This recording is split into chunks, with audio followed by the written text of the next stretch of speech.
নরসিংদীর রায়পুরা উপজেলা নির্বাচন অফিসের 2 অপারেটরের বিরুদ্ধে অর্থের বিনিময়ে জাতীয় পরিচয়পত্রের তথ্য বিক্রির অভিযোগ উঠেছে।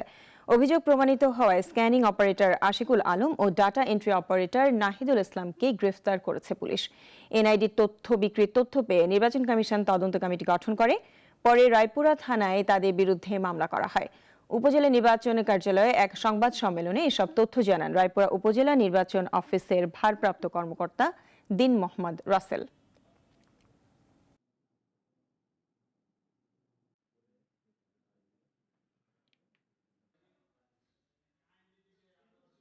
তদন্তের প্রাপ্ত প্রমাণাদি সহ আশিকুল ইসলাম এবং নাহিদুল ইসলাম ব্যক্তিদ্বয় দোষী সাব্যস্ত হওয়ায় মামলা দায়ের করে থানা হস্তান্তর করার প্রস্তুতি নেওয়া হয়। ওয়ালটন আবারও মিলিনিয়ার অফারে ওয়ালটন ফ্রিজ কিনে আপনিও হয়ে যেতে পারেন মিলিয়নিয়ার।